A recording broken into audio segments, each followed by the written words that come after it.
Hello, and my name is Dr. Timothy John Yeardley, and I'm going to talk about my paper, which is all about being rather than becoming a manager and its dilemmas facing event first level managers. As you can see, I'm standing up. I can't do this sitting down. I've got about 180 seconds to give it to you straight. So why not stand up and pound, just like Better Call Saul. But I'm not Saul, I'm Dr. Tim. And what I'm going to talk about is two main issues about management and leadership, especially for people who start management and leadership in a first managerial position. There's a dilemma.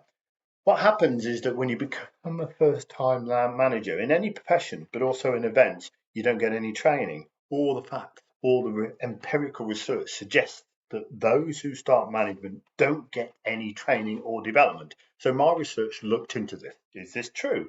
Secondly, despite the fact that you don't have or you don't get any training, well, how do you learn? And this is all down to experience. This is what is called sink and swim. So when you become a manager, if you don't get any training, well, it's because you're going to actually experience it. And, well, you're going to be good, you're not going to be good. You're going to sink or swim.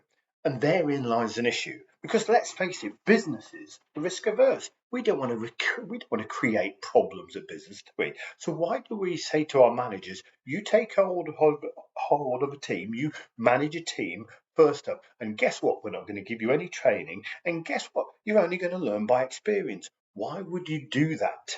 So my paper is looking into these very foundations of management and leadership, and I have to say the conclusions are not great. Within event management, I only had a small sample. I did the research via grounded theories because I just wanted to hear from the managers themselves, those in event. Tell me what your experiences are. And guess what?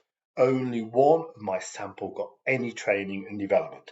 So yet again, they're just left to their own devices.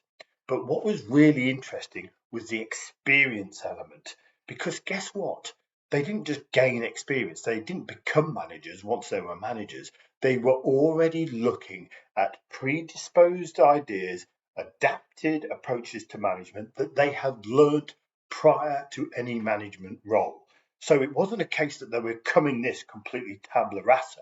What was happening was that they already had experience, they had some ideas, they were adopting philosophies of management before they were management. And that's a really important concept which nobody accepts, but read my paper and hopefully you'll enjoy this brief introduction. Thank you for listening. Bye bye.